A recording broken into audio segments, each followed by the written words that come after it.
buenas tardes tengan todas y todas. Bienvenidas y bienvenidos a Sin Filtro. Por acá, no solo con Ricardo González, con el pana Juan Romero también. Por acá, por BN Radio 104.9 FM, pero solo si estás en Caracas. Si estás en Táchira y Sur del Lago, es 101.7 FM, Aragua 102.5 FM y Anzoátegui 99.3 FM. Juan, ¿por también dónde más salimos? En Maturín, con 88.1 FM, en Trujillo, Portuguesa, Barinas, Apure, la Colonia Tovar y Caparamparo.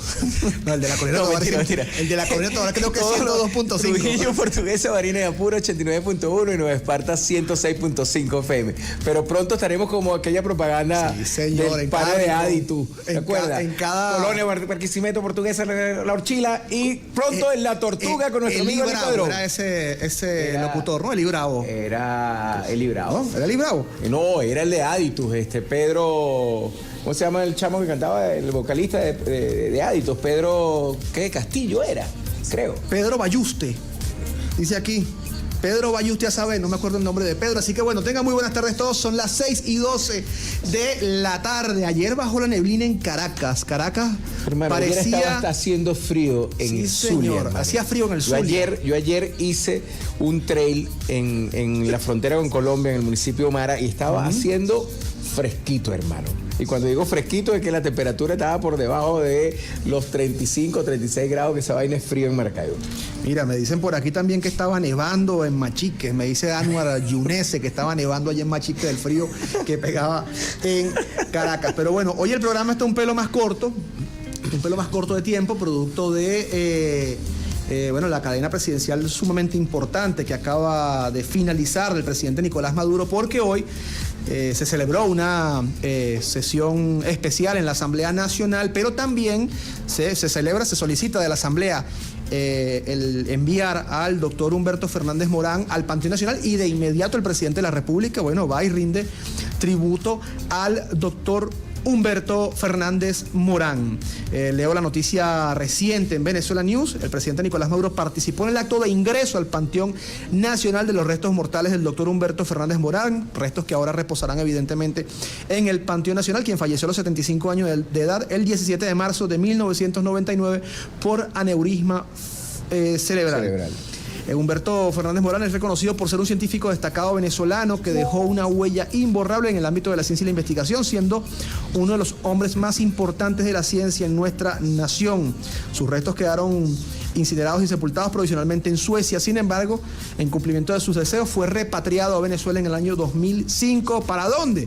Para su ciudad natal. Qué raro, los maracuchos siempre tan afianzados al sabor de su tierra. Yo me voy a poner histórico, fue repatriado al Zulia, porque voy a poner histórico. Así. Bolívar en la Carta de Jamaica dijo que si se daba la Unión Latinoamericana debía producirse en dos sitios. ¿Dónde? Maracaibo o en el Istmo de Panamá. No lo dije yo, lo dijo Bolívar. ¿Tú eres bolivariano o no eres bolivariano? Evidentemente, hermano. Los que nos escuchan son también bolivarianos. Entonces, bueno, ahí no es una cuestión de solo de los maracuchos, sino que es un tema histórico. Y en el caso de Humberto Fernández Morán, hablando ya en serio... Déjame cerrar aquí la nota un segundo. En contribuciones a la ciencia, dice que es reconocido por su notable contribución, pionero en investigaciones que sentaron las bases para la construcción de un reactor nuclear con fines pacíficos e investigativos. Casi nada.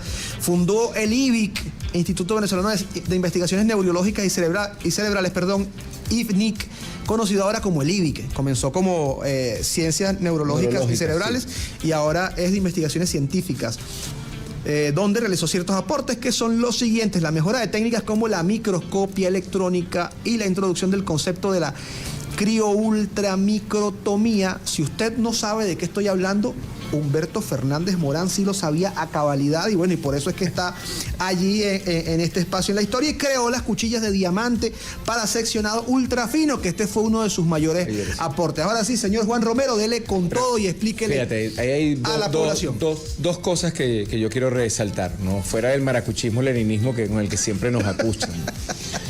Que además, en cierto sentido, tiene razón. ¿Cuál es el cantante de gaita más importante del estado Zulia? Oye, mira, ahí tienes un problema. Dime solamente un apellido.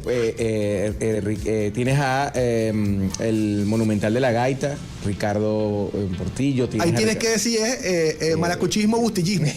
Ahí hay varios. Continúa con Humberto.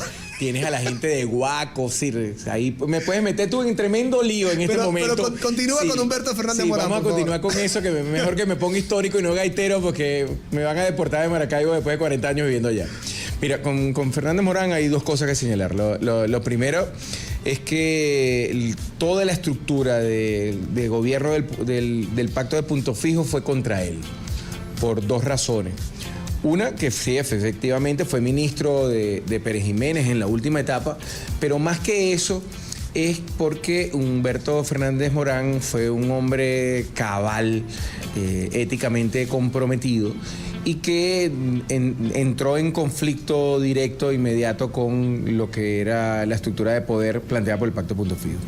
Lo segundo, que esta animadversión hacia Fernández Morán tiene que ver con el Pacto de Nueva York y obviamente todo el tema de execrar y de legitimar lo bueno dentro de lo malo que hizo el gobierno de Pérez Jiménez.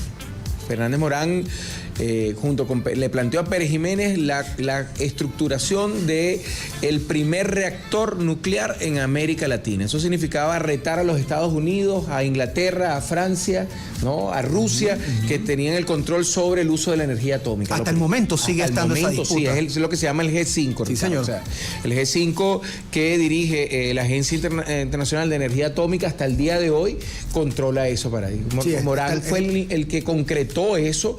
Ese reactor todavía está en el IBIX, activo, funcionando dentro de las limitaciones en su estructura, y eso nunca se le reprochó.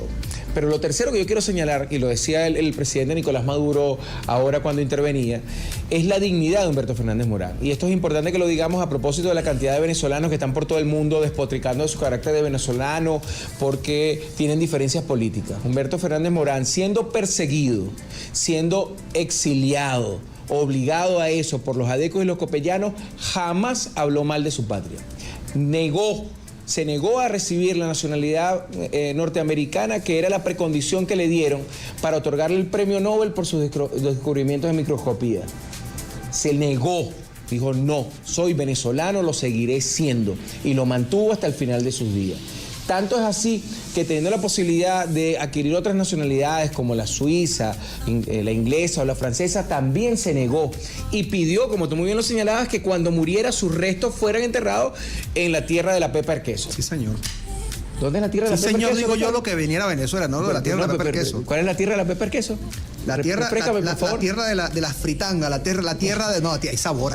No, hermano, no solo la fritanga, por favor, no reduzca la gastronomía maracaibera la tierra del tequeyoyo, la tierra del tequechoco. Por favor, seamos serios, chivo en coco. Qué rico, chivo. Mira, o sea, y Humberto Fernández Morán. Humberto Fernández Morán. Por favor. Hay que decirlo de esa manera. Así es. No, es interesante sobre todo el día de hoy este avance que se da en el reconocimiento de la venezolanidad, porque lastimosamente desde el gobierno de Estados Unidos nos llegó este fin de semana una nefasta noticia, que fue el traslado de 300 venezolanos a El Salvador en complicidad con el neonazi, con el pichón de Hitler centroamericano, Nayib Bukele, que recibió en una de sus cárceles, en este ejercicio de privatización del sistema carcelario regional, recibió a venezolanos que supuestamente estaban involucrados en el tema del Tren de Aragua, que pertenecían a las bandas del Tren de Aragua y todos estos que han querido señalar. Lo más terrible de todo esto, y voy a comenzar haciendo una pequeña reseña, es que es un ataque una vez más al nombre de Venezuela, es un ataque una vez más a nuestros hermanos connacionales, y es un ataque sobre todo a las madres de nuestra nación, que el día de hoy, por lo menos 300 familias directas, siempre los seres queridos también se solidarizan. Venezuela es un país que siempre ha estado ha sido uno de los protagonistas en expresiones, digamos, de amistad o de amor, cuando algún ser querido, algún amigo, algún vecino, e incluso cuando ocurre una catástrofe en otra nación, Venezuela siempre es el primero en manifestarse, ¿no? Eso nos identifica muchísimo. Y bueno, hay 300 familias, y por lo menos estoy seguro que más de 1000 familias Bukele está siendo solidario, pero desde la miseria humana. Por esto. desde Sí. la miseria, desde el posfascismo, de la actitud segregacionista, porque ese decreto violenta todo. Primero, es un decreto del siglo XVIII, pensado y contextualizado en pleno proceso de la guerra norteamericana, en un intento de confrontación ya después de constituido los Estados Unidos con Francia, y que solo ha sido aplicado en tres momentos posteriores. En la guerra con Inglaterra en 1812, donde los ingleses invadieron de nuevo Estados Unidos y hubo una confrontación, y en la Primera y la Segunda Guerra. Sí. Es decir, estamos hablando de un decreto absolutamente extemporáneo, pero no es lo único, Ricardo. Fíjate, el primer decreto de Obama, del 9 de marzo del 2015, y amigos que nos escuchan, estaba basado en el mismo decreto que le aplicaron a los japoneses en 1941 después del ataque de Pearl Harbor. Es algo repetitivo en la historia política de los Estados Unidos. No solo a recurrir japoneses, a viejos italianos, decretos. Sí, claro, a alemanes, buscar al enemigo foráneo para resolver los problemas internos. Pero fíjate, este lanzamiento del decreto, porque va por ahí la introducción del tema, es una introducción, insisto, bastante larga, pero hay que hacerlo así porque hay que entender la intención detrás del conflicto. El día viernes, el compañero Jorge Rodríguez está reseñado acá en página de la Asamblea Nacional, 13 de marzo, señaló lo siguiente: diputado Jorge Rodríguez confirma reanudación del plan Vuelta a la Patria. Confirmó la reanudación del plan Vuelta a la Patria con el gobierno de los Estados Unidos. El presidente Jorge Rodríguez anunciaba, él es el encargado de esta mesa de diálogo y de paz y estos espacios de contacto, digamos, con los Estados Unidos. Y él informó, pues, en su cuenta en redes sociales que se reanudaba el plan Vuelta a la Patria, es decir, se reanudaba el retorno de venezolanos bajo la cordialidad, bajo el esquema fraternal, bajo el esquema diplomático, y esta línea de diálogo, esta línea de contacto perturba al modelo de gobierno, al modelo de negociación y al modelo de propaganda que está propiciando el señor Donald Trump. Seguido de esto, el día, y hago esta especie de crónica, 16 de marzo, ¿verdad? El señor día 15, el señor Donald Trump anuncia el lanzamiento o la reactivación de esta ley de 1798 que hace reseña el compañero Juan Romero, que es un decreto, que es un arma para los tiempos de guerra. Fíjate lo que dice la orden ejecutiva, alguna de las joyas. Dice: el Tren de Aragua es una organización terrorista extranjera designada con miles de miembros, muchos de los cuales se han infiltrado ilegalmente en Estados Unidos y están llevando a cabo una guerra irregular y llevando a cabo acciones hostiles contra el país. Primero. Entonces ahora resulta que no es que los Estados Unidos, como efectivamente lo hemos comprobado en denuncias tanto por Pedro Infante, por el propio presidente Nicolás Maduro y por nuestro compañero Jorge Rodríguez, ha intentado invadirnos a nosotros, sino que ahora los venezolanos, el gobierno de Nicolás Maduro, intenta invadir Estados Unidos. Cosas vedis, decía el Quijote a Sancho en esa obra maravillosa de Miguel de Cervantes. Pero no solo con esto que estoy leyendo, es importante las acusaciones que señala, ¿no? Dice él: a lo largo de los años, las autoridades nacionales y locales venezolanas han cedido un control cada vez mayor sobre sus territorios a organizaciones criminales transnacionales, incluyendo al Tren de Aragua. El resultado es un estado criminal híbrido que perpetra una invasión e incursión depredadora en Estados Unidos. Y esto, Ricardo, ha generado un debate interno, porque un juez ha señalado: un momentito, un juez federal... Tú no puedes hacer eso. Sí, un momentito, no hay condición de guerra, no hay declaración de guerra. Venezuela no ha declarado una guerra, ¿no? Y el decreto de 1798, como tú muy bien señalas, fue en una condición de guerra. Sí, un decreto, ¿no?, que se utiliza en luego, cuando fue ampliado en 1812, también lo ocurrió, y cuando ocurrió la Primera Guerra Mundial y la Segunda Guerra Mundial también. Ahora, hay unos datos que aquí también es interesante que los reseñemos. Hay cerca de 30.000 migrantes deportados ilegalmente, 30.000. De los cuales 9.000 han sido expulsados, detenidos, enviados a Guantánamo y a otros destinos sin ningún tipo de comprobación. No solo de origen venezolano, hay que decirlo también. No solo de origen venezolano, sí. Hay salvadoreños, etcétera. Pero la joya de la corona es la actitud de Bukele, mi estimado amigo Ricardo. Sí, ahí hay un elemento, ¿no?, que es el carácter supremacista de los Estados Unidos en torno a las demás naciones. Aquí en Venezuela nosotros capturamos en una oportunidad un ciudadano que estaba supuestamente viviendo con su esposa en Ciudad Caribia, y resulta que el tipo lo que estaba haciendo eran operaciones de inteligencia, estaba preparando algunos actos de desestabilización, actos de terrorismo, etcétera. En otra oportunidad capturaron un ciudadano norteamericano en las cercanías de la planta de Amuay, en las cercanías de las plantas que se encuentran Punta Cardón, es la otra, allá en Paraguaná, en Falcón, y al señor lo capturaron con un armamento, un MP7, que es una subametralladora muy parecida a la UCI, con otro calibre, perdóname lo ñoño del tema, pero lo agarraron con un arma que es un arma de guerra. Un arma de guerra que además el calibre que es 5.7 lo llaman la matapolicía, ¿no? Sí, los atraviesa los chalecos antibalas. La matapolicía, le dicen a ese tipo de proyectil. Y lo otro es que lo capturaron, bueno, si no es suficiente, una subametralladora con un AT-4, que es un dispositivo que se utiliza para lanzar cohetes antitanques. Entonces, desechable. Entonces, ¿qué ocurre con todo esto? Tú capturas un tipo que está haciendo operaciones de inteligencia, capturas a otro que está planificando acciones de terrorismo, capturas a otro que está cerca de una planta, de hecho, tenían fotografías de Punta Cardón y de Amuay, con un lanzacohetes y con una ametralladora, pero resulta que entonces la categoría que le dan los estadounidenses a este tipo de detenciones es ciudadanos estadounidenses secuestrados. Sí. Secuestrados por la dictadura de Nicolás Maduro. Claro, nosotros capturamos acá en Venezuela al teniente al capitán de la Gendarmería Argentina, claro, que estaba metido de cabeza en conjunto con otros ciudadanos en todo el tema de los comanditos, en todo el tema de la promoción de acciones de guerra contra la tranquilidad de nuestra nación, y resulta que es el secuestro de ciudadanos. Y no estoy hablando de un ciudadano cualquiera, no estoy hablando que es el hijo del señor Lautaro en Argentina y que es el hijo de la señora Martina Ferguson de Estados Unidos, no, me refiero a ex soldados, me refiero a funcionarios activos de Fuerzas Armadas de otras naciones, y resulta que son secuestrados. Ustedes, los Estados Unidos, está sin ningún tipo de respeto al derecho, sin ningún tipo de captura en flagrancia, sin ningún tipo de sistematización de nada, está simplemente agarrando a una persona, bien sea por ser migrante, por no tener papeles, porque incluso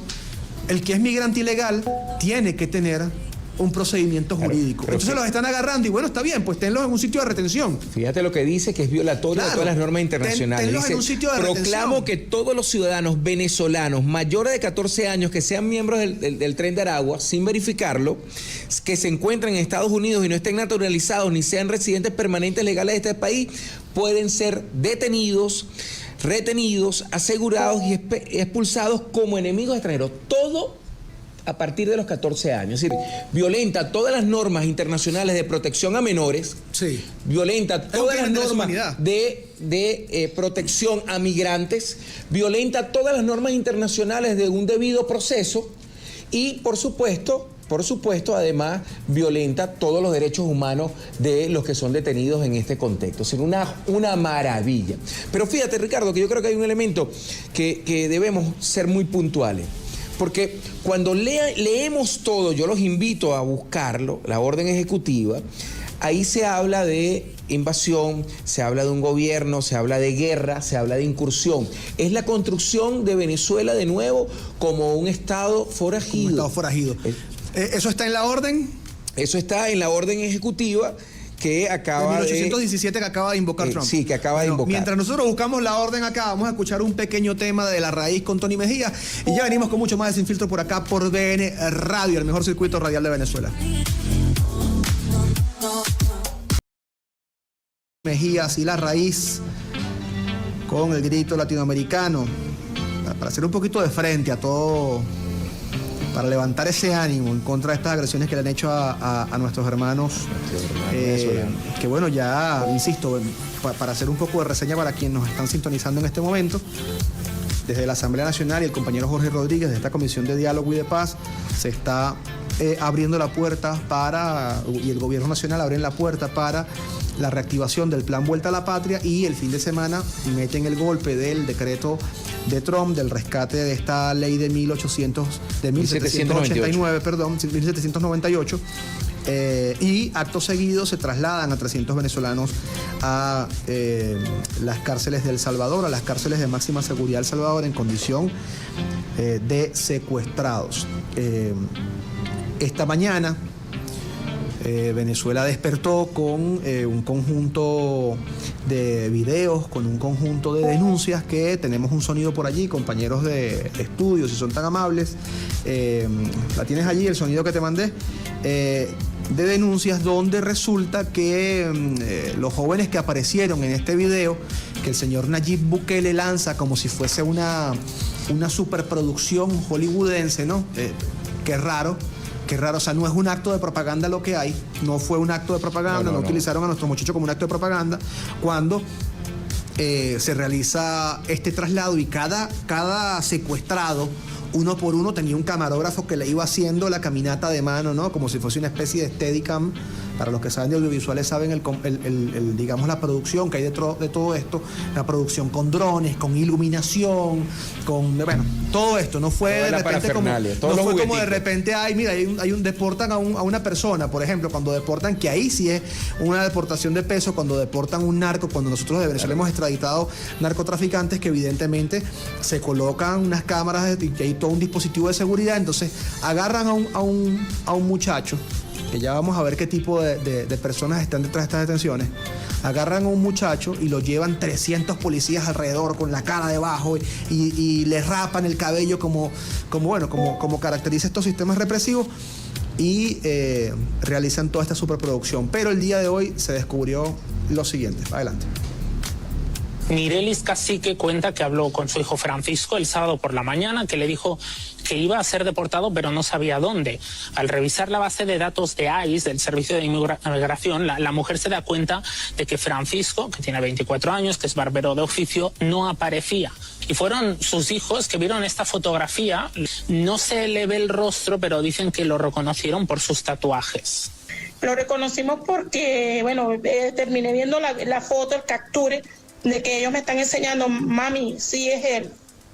Y en realidad es él, porque le vimos sus tatuajes en su brazo. Que lo chequeen en Interpol, que lo chequeen donde sea, y que él va a aparecer, que no es ningún delincuente, que no tiene antecedentes, y que lo envíen a su país de origen.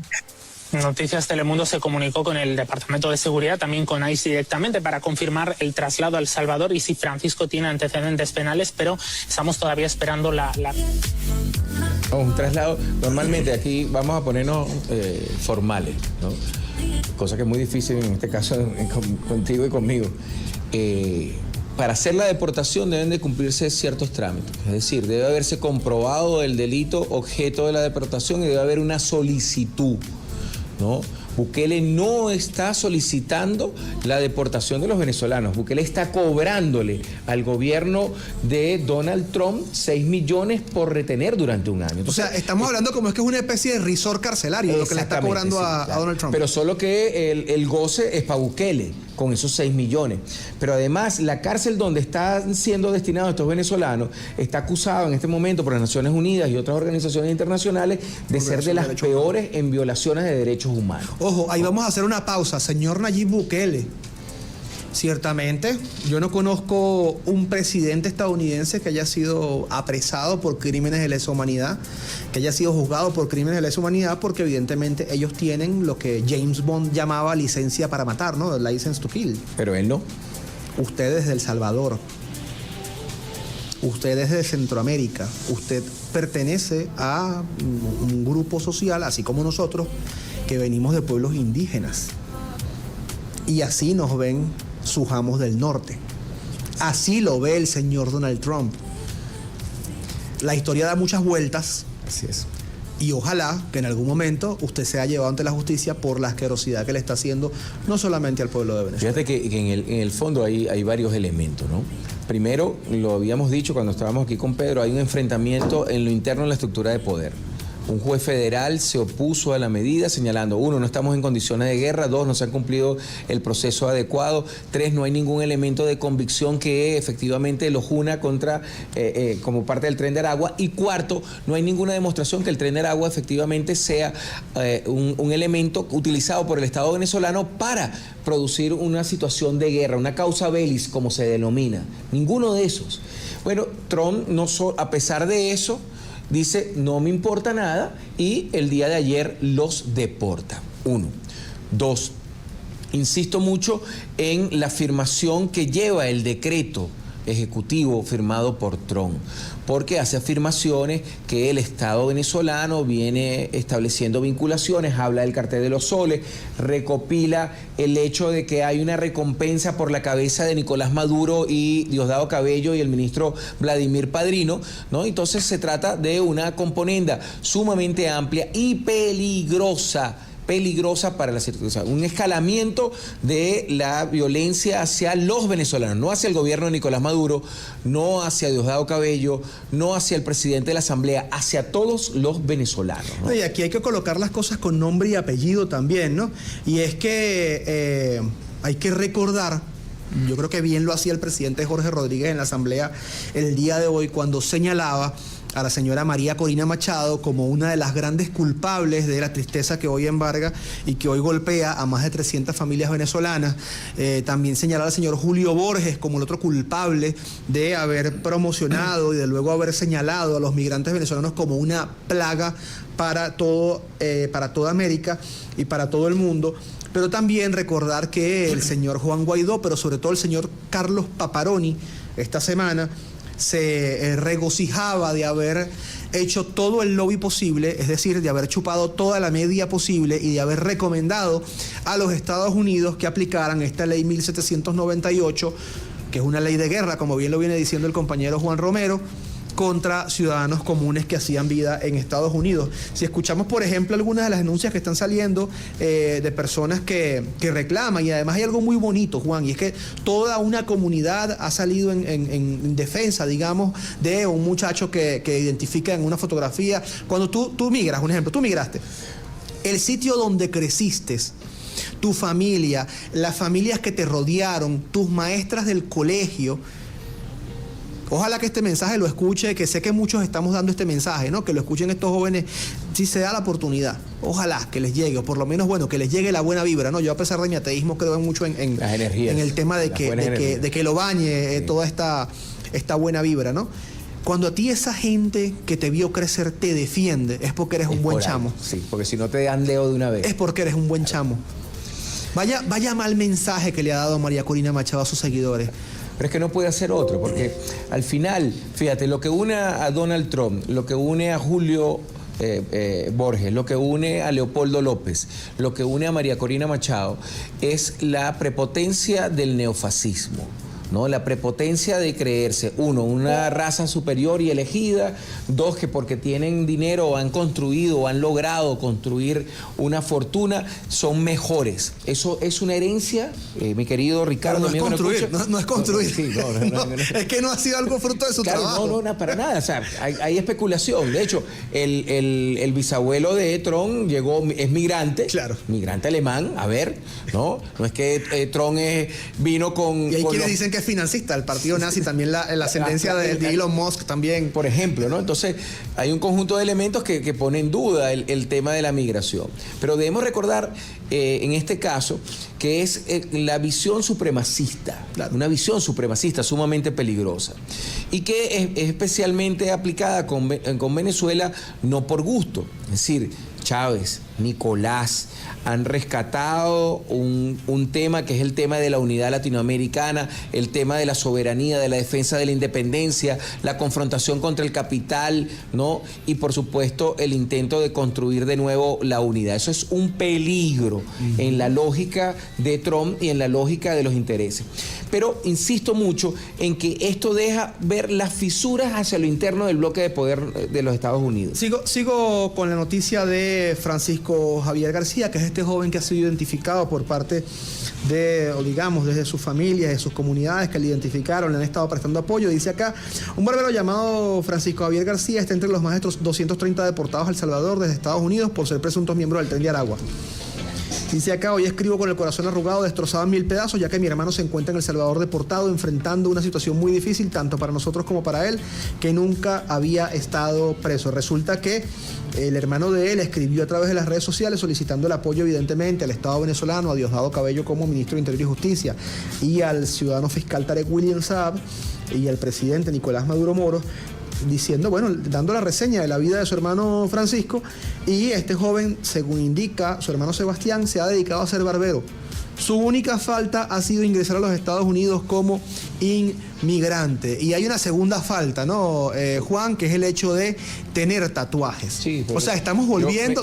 Menos mal que yo no tengo intenciones de ir a los Estados Unidos realmente, porque yo que soy negrito, tengo pinta de malandro. Negro y tatuado y pelón.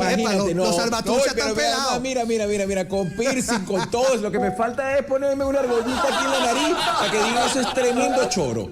No, yo sin embargo, siempre he dicho que mi papá decía que menos mal que yo era estudiante porque así parezco un malandro ilustrado. Sí, no, bueno, si yo con tatuaje y con este jata termino siendo, sí, pro Palestina y pro Yemen. De hecho, me la estoy usando ahorita por toda la asquerosidad que ha hecho Estados Unidos e Israel esta semana contra el pueblo de Líbano, contra el pueblo de Yemen y contra el pueblo de Siria.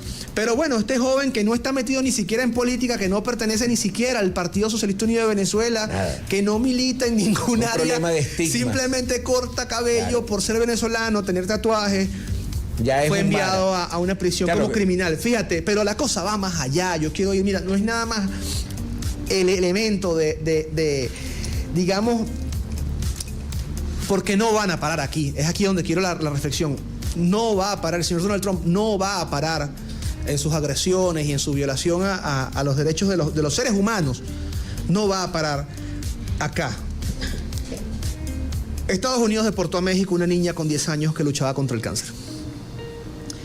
Resulta que la pequeña residía, a quien vamos a guardar su nombre, luchaba contra un cáncer cerebral, residía en Texas y fue enviada a México junto a sus padres indocumentados, quienes están desesperados por regresar a Estados Unidos para que su hija reciba el tratamiento. Los medios locales reseñan que fuerzas de inmigración expulsaron a la niña y a 4 de sus hermanos nacidos en Estados Unidos de Texas el 4 de febrero. La familia acudió a Houston para una revisión médica de urgencia cuando un control de inmigración los detuvo. Posteriormente las autoridades deportaron a México a la niña, que iba a recibir un tratamiento para tratar de superar el cáncer. Es decir, ni siquiera por cuestión de humanidad le meten una pausa. No hay un filtro. Es decir, es como cuando de repente tú echas una red al mar para pescar atunes y terminas arrastrando cualquier cantidad de especies, no te importa, etcétera. No les interesa. Pero yo esto lo voy a colocar acá porque no quiero que en el futuro no digan nadie me avisó. No quiero que en el futuro digan nadie me avisó. ¿Por qué no nos colocaron en alerta? Esto es DW, la Deutsche Welle, y estoy seguro que esto responde a esta disputa que hay entre Europa y Estados Unidos. Deutsche Welle. La administración Trump silencia la voz de América. No silenció venezolana de televisión. No es que sacado del aire a Zurda Conducta, no es que sacó del aire a Venezuela News, silenció a La Voz de América, que es un diario de cubanos mayameros que odian a la Revolución Cubana y que odian a Venezuela.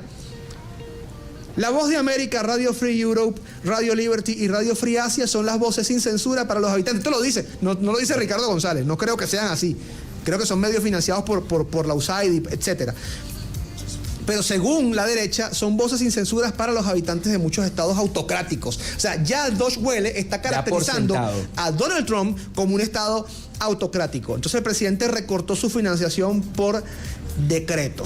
Dice acá, Reporteros Sin Fronteras, hay un duro golpe a la libertad de prensa, interrupción de los programas de diferentes idiomas afectaría a las personas, sobre todo en países donde los gobiernos autocráticos impiden la prensa nacional de informar libremente. Pero ahora fíjate los contrastes. Zimbabue, una voz incómoda se apaga. Esto lo dice a propósito de este medio Radio Liberty y Radio Free Asia. Dice acá, Trump, Musk Lake y su perspectiva sobre la voz de América. Además de la orden ejecutiva, la Casa Blanca satirizó a la voz de América como la voz de América radical. Es una locura, pero te habla del extremismo. El posfascismo se caracteriza por su extremismo. Y en el caso de Donald Trump es un anglicanismo radical que implica que se cree, tal como lo sostienen los norteamericanos, una sociedad privilegiada por el destino manifiesto y que por lo tanto pueden ejercer extraterritorialidad, que es lo que estamos viendo ahí, pueden ejercer presión, pueden violentar todas las normativas internacionales. Prácticamente es una patente de corso. La patente de corso era una licencia para ejercer la piratería que se daba entre el siglo XVII hasta el siglo XIX, ¿no? Y esto es gravísimo. Pero mira el contraste. Mientras que esto hace Trump, ¿qué hace nuestro gobierno? Bueno, Jorge Rodríguez hoy daba unas declaraciones en la Asamblea Nacional donde primero advierte a los venezolanos y le solicita al presidente y a los órganos que le informen a los venezolanos que no viajen a Estados Unidos, que no viajen a Estados Unidos para no arriesgarse a una situación tan compleja como es la aplicación de esta ley sacada del baúl. Luego, va a denunciar Venezuela ante los organismos internacionales los delitos de lesa humanidad contra nuestros migrantes. Y esto significa, y esto es importante en relación con lo que tú dijiste a Bukele. Bukele, usted debe recordar que los delitos de lesa humanidad no prescriben. Sí, señor. No prescriben. Y que no tiene sangre azul y que por sus venas no corre el Bourbon. Y que no por va a ser presidente de El Salvador toda la vida. No sé lo que se toma en El Salvador. No va a ser presidente de El Salvador toda la vida y en algún momento tendrá que salir en alguna circunstancia de El Salvador. Y por lo tanto, cualquiera puede activar un mecanismo en relación a eso. Sí, o sea, recordemos que Nayib Bukele cuando llega al poder llega como una suerte de el primer presidente millennial, ¿no? Según dicen, el primer presidente millennial a tomarse selfies en la ONU y el uso del teléfono celular, etcétera. No, y su campaña a través de las redes de comunicación. Y pareciera política. Que toda la digitalización de sus proyectos y sus procesos, el presidente del Bitcoin, ahora es el presidente que creó el Airbnb carcelario. Es decir, si usted tiene a alguien a quien le tiene rabia, envíelo para allá. No es una grosería, póngate atento ahí. Si usted tiene arrechera a alguien, ¿verdad? Usted agarra ahí, le dice, mira, mételo preso y mándalo y alquílale un apartamento allá en la cárcel de máxima seguridad que tiene Nayib Bukele, donde no va a recibir proteína, porque según Nayib Bukele, bueno, la proteína nada más es para el pueblo salvadoreño que lo necesita. Salvadoreño que no es que la esté pasando de lo mejor, gracias a las medidas económicas del señor Nayib Bukele. Frase demoledora, frase impactante de Jorge Rodríguez. Hablaremos hasta con el diablo para que los venezolanos sean devueltos a la patria. Esta es la posición patriota, esta es la posición, debo decirlo, familiar, debo decirlo de papá, de hermano que tiene Jorge Rodríguez, que tiene el presidente de la República, Nicolás Maduro Moro, posición de madre que tiene Delcy Rodríguez, posición de madre que tiene la compañera Silvia Flores, de que hay que hacer lo que sea para que nuestros chamos regresen a casa, a donde corresponden, abrazando a sus madres, abrazando a sus hijos y que no estén secuestrados en una cárcel. Tú dices es tan importante que no hemos escuchado ni al presidente Nicolás Maduro, ni a Jorge, ni a ninguno decir, bueno, estos fueron víctimas de la migración y hablaron mal de los venezolanos. Claro, no. Estamos defendiendo a los venezolanos sin preguntar por qué estaban en Estados Unidos, cuál es la razón. Cualquier otro hubiese dicho, bueno, es que estos venezolanos se fueron huyendo de la dictadura y de repente no hace falta defenderlos. No, aquí los estamos defendiendo los derechos. Porque siempre ha dicho este gobierno, en el marco de la diplomacia de paz, que las medidas coercitivas unilaterales es una operación de desestabilización que afecta por igual a venezolanos. Y que como afecta por igual, nosotros vamos a atender como iguales a todos aquellos que han sido afectados. Y estos compañeros lo son. Y aquí vamos voy a colocarnos una pequeña denuncia que voy a tratar de llevar en mi función de parlamentario y como militante además a diferentes instancias. Hay un conjunto de páginas web, hay un conjunto de influencers y hay un conjunto de perfiles de Instagram y de perfiles de TikTok, así como está el @Caracas, así como está el @es de venezolanos, etcétera, que se pliegan siempre a las tendencias de ultraderecha cada vez que hay un momento de crisis en la nación, que son los que promueven las guarimbas, etcétera, etcétera. Pero estos perfiles, dentro de esta noticia, generan el espacio para que venezolanos atenten o ataquen a los venezolanos que están allá. Es decir, hay gente que se mete en estos espacios, ¿verdad? Y a propósito del lead que ellos colocan en la publicación, generan la condición de no, eso se los merecen, esto es porque este es un malandro. Y hay influencers que trabajan el tema del humor que también están calando en el posicionamiento de esa matriz, como tratando de justificar a los Estados Unidos en la decisión asquerosa que han tomado en contra de nuestro pueblo. Esa gente recibe financiamiento. Y aquí hay una ley contra el fascismo, que hay una ley contra el odio. La ley orgánica Libertador Simón Bolívar. Ahí está la ley orgánica Simón Bolívar. De la cual me honro en ser Y correcto. nosotros nos vamos a sentar a sistematizar cada una de estas posiciones. Lo puede hacer cualquier investigador. No me estoy asumiendo ni la posición de la fiscalía, no vayan a decir eso. Pero cualquier investigador puede agarrar, tomar capturas y sistematizar una denuncia. Lo puede hacer cualquier persona. Solicitar a la fiscalía el inicio del procedimiento tal como está establecido en la ley orgánica. Hay una operación de naturalización y de promoción en las cuentas de humor que se identifican con la venezolanidad, que se identifican con la identidad de barrio venezolano, sobre todo caraqueño, que quiere que la gente justifique y diga se lo merecen porque son chavistas, o se lo merecen porque son porque esto es un malandro, o porque el simple hecho de que alguien sea moreno a ti te parece feo. El malandro es chavista, o sea, la asociación es que Sí, el claro, malandro ¿no? es chavista. Y en esas bromas, entonces el que es medio morenito, entonces es malandro, ¿me ese es entiendes? malandro. El que tiene un nombre compuesto, de repente su mamá se llamaba Elizabeth y el papá se llamaba John, entonces Bueno, pero se fíjate, llama tú te puedes John salvar, Albert, entonces tú te ya puedes es salvar malandro. porque tú eres blanquito, ¿vale? Pero yo ¿cómo me salvo? Yo soy hermano? blanco por gocho, hermano. Bueno, pero eres blanquito. ¿Cómo me salvo yo? Vuelvo y te repito, tatuado, calvo, con piercing.